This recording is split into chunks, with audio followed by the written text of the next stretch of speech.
Shalomi homies. I'm in my garden, having fun, getting dirty, playing as I work. I'm hanging up some bug hotels that I made using natural found objects. I found some old gourds and feathers and bones out in the woods as I was doing a walkabout. So I combined all those things to make little housing units for beneficial insects to live inside, right? That's what I mean by a bug hotel. It's a place, it's a structure for bugs that I want in my garden to live. Okay, so I'm hanging that bug hotel on a trellis that I also built from things that I found out in the forest, downed logs, branches. Okay, I put those up in the garden, built a structure for my vining plants to climb upon. I could have gone to Home Depot and bought some weird synthetic material that will last forever, but I don't want chemicals leaching into the earth. I want to have my trellis go back into the earth and actually feed the soil. So that's why I'm using natural objects. Okay. The bug hotel is a natural form of pest management.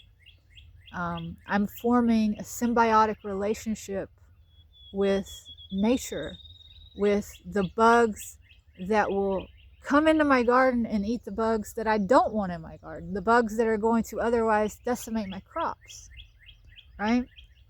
So I am approaching my food system through the lens of permaculture. Permaculture is an ecological design system that studies and mimics natural systems.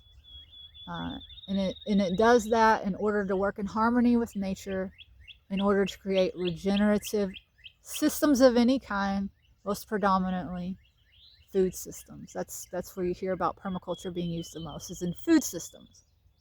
You can make a sustainable community using permaculture design principles and design ethics. The ethics of permaculture are earth care, people care, fair share. I value these things. I also value freedom. In order to have any of these things, in order to have freedom, we must be alive first and foremost. And in order to be alive, we need food. And unfortunately, our system has been set up in such a way that in order to get the food that we need to stay alive, the vast majority of us have to go to a grocery store and use money to buy food off of a shelf, food that has been trucked in from thousands of miles away on average using fossil fuels, which means the price of food is directly linked to the price of oil, and that as oil becomes scarcer due to the conflict in the Middle East, the price of oil will rise and so will the price of food, and we may even get to a point where food is not even able to make it onto the shelves in the grocery store. And then what? We starve to death? I'm not going down that easy. I love my life and I love my freedom, and so I'm going to do what it takes to retain those things. So I'm going to grow food. So let me show you what it is I'm doing and why I'm doing it the way that I am. So you can see here that I've laid out my garden in a circle. Why have I done this? Why haven't I just planted in a straight row like you see in commercial gardening and industrial farms? Well, because this is the best use of the space. This circle most efficiently captures energy, stores energy, disperses energy and resources. I have to use less of my own energy to take care of it. Okay, so for example, if I want to water the circle, all I have to do is stand right in the center with my water hose and just slowly turn, and I get to water all of this without moving much at all, without burning many calories at all, which means I have to grow less food, right? Because I need to eat less food in order to have the energy to take care of this garden. So, but if I were to lay this all out in a linear path, I would have to walk 60 linear feet to water each each and every one of my plants, because that's the perimeter of the circle, is just over 60 feet. Okay, so the surface area of this circle altogether is just over 300 feet. Just right here, bam, a point, a dot. You got rays of sun coming down on this garden, hitting all these plants just in this little area right here. But if it was laid out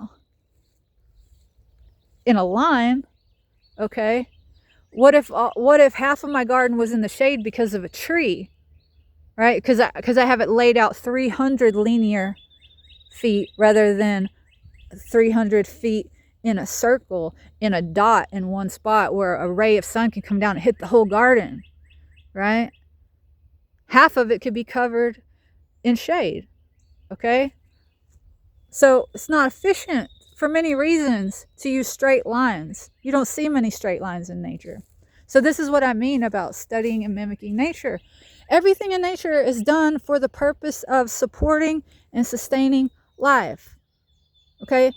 The patterns, the shapes, the systems you find in nature are there because over billions of years of evolution, those are the patterns, the shapes, the systems that have most efficiently allowed life to go on, which means we cannot do better than that. Try as we might, okay? So that's why I'm doing this the way that I am. That's why I have a circle happening. Yesterday I came and I planted the perimeter. I direct seeded some black-eyed peas. So that's going to look really cool. It's going to like frame the garden. So it's going to look visually appealing as it have a bright green skirt around everything. But also it's going to serve the purpose of producing a food crop for me. It is going to shade the soil, lock in moisture, prevent weeds from growing. It's also going to capture atmospheric nitrogen, store it in its roots, and fertilize the plants around it. Because legumes, that's what they do. They catch and store nitrogen. They're nitrogen fixing plants. So that's what's happening. I made this little cross here, which is not like a Christian cross.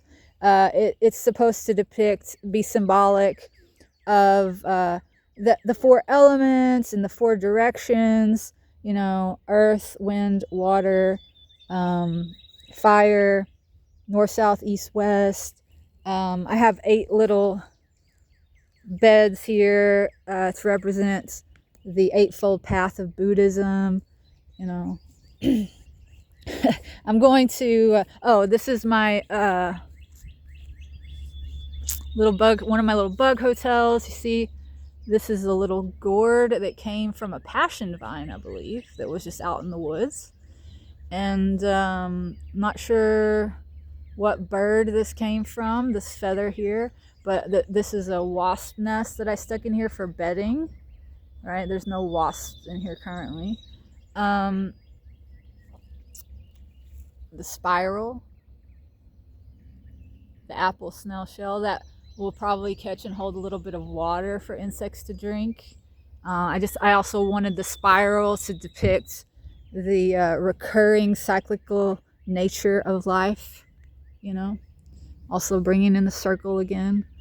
So, and this trellis, being natural, will not leach chemicals into the soil. Like I could have gone to Home Depot and spent a bunch of money and bought some kind of plastic synthetic material that would last forever, but which would leach toxic chemicals into the soil, and then my plants would take it up, and then I would eat it, and then I would get sick. Makes no sense at all, right? This is going to actually break down and turn into soil, which feeds my plants organic matter, which is good for me. So, you know, God has given us everything we need on this green earth. And we've taken it for granted. We've abused it. We've used it. We've taken without giving back anything other than pollution. And it's time for us to get right and to start being grateful and start showing that gratitude by taking responsibility and doing our part to steward this land and to take care of it, and to give back, right? It's the only way we're going to move forward. Otherwise, we don't have long. We're not long for this world, guys. So, yeah, I don't know if that was helpful. I hope it was, but I will keep you guys posted. This is for my pole beans right here, and the loofahs and the birdhouse gourds are gonna grow up these two ends and over the top here. And then today I'm probably gonna build a smaller little trellis back here for cucumbers. But that's where I'm at. I hope that was helpful, and talk to you guys soon.